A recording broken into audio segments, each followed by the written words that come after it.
ప్రభుత్వం లోక్సభలో మొత్తం సీట్ల సంఖ్యను 543 నుంచి 850కి పెంచాలని ప్రతిపాదించింది. ఇందులో రాష్ట్రాలకు 815 సీట్లు, కేంద్రపాలిత ప్రాంతాలకు 35 సీట్లను కేటాయించాలని ఉంది. ప్రతిపాదించిన 131వ రాజ్యాంగ సవరణ ఆర్టికల్ 81ని సవరించి సీట్ల సంఖ్యను 850కి పెంచాలని కోరుతోంది. జనాభా ఆధారంగా డీలిమిటేషన్ ప్రక్రియ పూర్తయిన తర్వాత ఈ మార్పు అమలు కాబోతోంది. నియోజకవర్గాల పునర్విభజనకు సంబంధించిన రాజకీయ వివాదం మరోసారి తీవ్రమైంది. కేంద్ర ప్రభుత్వం లోక్సభ సీట్ల పునర్విభజనకు సిద్ధమవుతూ ఉండగా దక్షిణాది రాష్ట్రాల్లో ఆందోళనలు పెరుగుతున్నాయి. డీలిమిటేషన్ కు కేంద్రం ప్రతిపాదనలు పంపించగా ఉద్యమానికి సిద్ధమవుతున్న విపక్ష పార్టీలు నియోజకవర్గాల పునర్విభజనకు కేంద్రం ప్రతిపాదనలు పంపించింది. 2 బిల్లులకు సవరణ చేసిన కేంద్రం 543 నుంచి లోక్సభ స్థానాలను 850కి పెంచేలా ప్రతిపాదనల సమాచారాన్ని ఎంపీలకు పంపించింది. ఈ క్రమంలోనే ఇండియా కూటమి నేతలు భేటీ కాబోతుండడం ప్రాధాన్యం ఏర్పడింది. మహిళా రిజర్వేషన్ బిల్లు, డీలిమిటేషన్ బిల్లును వేర్వేరుగా చూడాలంటున్న కాంగ్రెస్ దీనిపై పోరుబాట పట్టేందుకు రెడీ అవుతోంది. ఇక కూటమి నేతలను సమాయత్తం చేస్తోంది కాంగ్రెస్ పార్టీ. దక్షిణాది రాష్ట్రాలకు అన్యాయం చేస్తే ఊరుకునేదే లేదని హెచ్చరిస్తోంది. దక్షిణాది రాష్ట్రాలు కుటుంబ నియంత్రణ, అభివృద్ధి, విద్యలో ముందుండి జనాభా వృద్ధిని తగ్గించాయి. ఉత్తరాదిలో యూపీ, బీహార్, రాజస్థాన్ వంటి రాష్ట్రాల్లో జనాభా ఎక్కువగా పెరిగింది. జనాభా ఆధారంగా సీట్లు కేటాయిస్తే నార్త్ స్టేట్స్ ఎక్కువ సీట్లు పొందవచ్చు. దక్షిణ రాష్ట్రాలు సీట్లు తగ్గకపోయినా వాటి రాజకీయ బలం తగ్గే అవకాశం ఉందని విపక్షాలు చెబుతున్నాయి. రాజకీయ సమతుల్యత దెబ్బతింటుందని, పార్లమెంట్లో ఉత్తరాది రాష్ట్రాల ప్రాబల్యం పెరిగి దక్షిణాది రాష్ట్రాల స్వరం తగ్గుతుందని వాదన. అయితే కేంద్ర హోంమంత్రి అమిత్ షా ఈ ఆందోళనలను తోసిపుచ్చారు. డీలిమిటేషన్ వల్ల దక్షిణ రాష్ట్రాలకు ఎటువంటి నష్టం జరగదని, పోరాటం ప్రాతిపదికన ఎవరి సీట్లు తగ్గవని, ఏ సీట్లు కోల్పోవని చెప్పారు.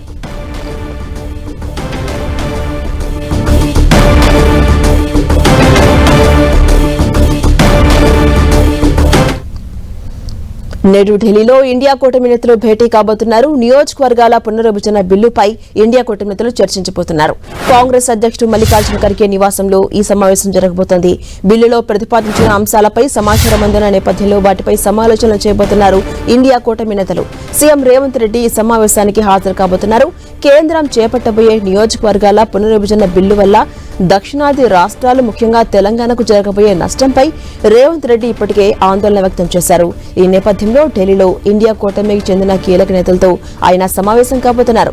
డీలిమిటేషన్ ప్రక్రియలో జనాభా ప్రాతిపదికన కాకుండా అభివృద్ధిని పరిగణలోకి తీసుకోవాలి అనే డిమాండ్పై ఉమ్మడి పోరాటం చేసే అంశం మహిళా రిజర్వేషన్ బిల్లుపై ఈ భేటీలో చర్చించబోతున్నట్టుగా తెలుస్తోంది.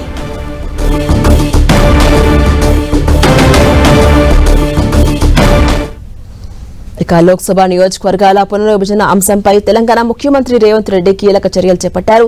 జనాభా ప్రాతిపదికన ఈ ప్రక్రియ చేపడితే దక్షిణాది రాష్ట్రాలు తీవ్రంగా నష్టపోతాయని ఆందోళన వ్యక్తం చేస్తూ ఐక్య పోరాటానికి పిలుపునిచ్చారు. ఈ మేరకు AP CM Chandrababu, Karnataka CM Siddaramaiah, Tamil Nadu CM Stalin, Kerala ముఖ్యమంత్రి పినరయి విజయన్ కు ఆయన లేఖలు రాశారు. ఈ అంశంపై దక్షిణాది రాష్ట్రాలన్నీ కలిసికట్టుగా ఉండాల్సిన అవసరం ఉందని చెప్పారు సీఎం. ఐక్యంగా పోరాడతామంటూ పిలుపునిచ్చారు రేవంత్ రెడ్డి. లోక్సభ సీట్ల సర్దుబాటును దక్షిణాది రాష్ట్రాల రాజకీయ హక్కులపై జరుగుతున్న దాడిగా రేవంత్ రెడ్డి అభివర్ణించారు. దక్షిణాదిపై జరుగుతున్న ఈ దాడిని ఎదుర్కోవడానికి మనమంతా ఏకం కావాలి, ఢిల్లీలో మన గొంతుకను కాపాడుకోవాలంటూ లేఖలో ప్రస్తావించారు రేవంత్ రెడ్డి.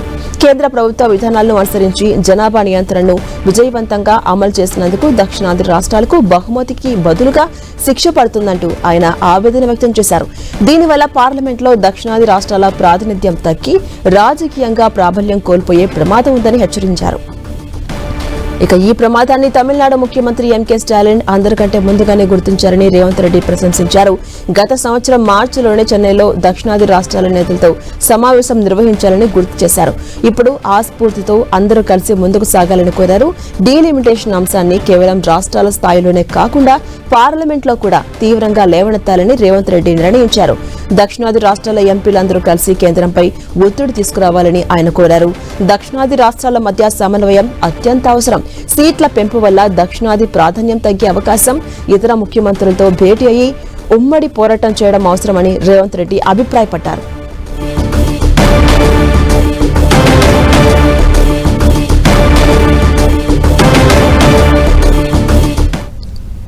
డీలిమిటేషన్ పై తమిళనాడు సీఎం స్టాలిన్ కేంద్రానికి స్ట్రాంగ్ వార్నింగ్ ఇచ్చారు. పార్లమెంట్ లో డీలిమిటేషన్ బిల్లు పాస్ చేస్తే ఉద్యమం చేపడతామని హెచ్చరించారు. గతంలో ఎప్పుడూ చూడని ఉద్యమాన్ని చూపిస్తామని స్టాలిన్ హెచ్చరించారు.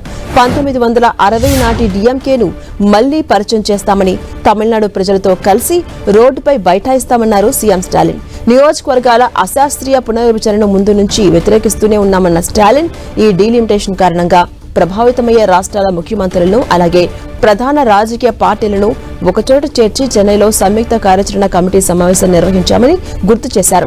దక్షిణాది రాష్ట్రాలపై ఈ డీలిమిటేషన్ ప్రక్రియ ప్రభావం ఉండదని ప్రధాని పార్లమెంట్లో హామీ ఇవ్వాలంటూ డిమాండ్ చేశామన్నారు స్టాలిన్.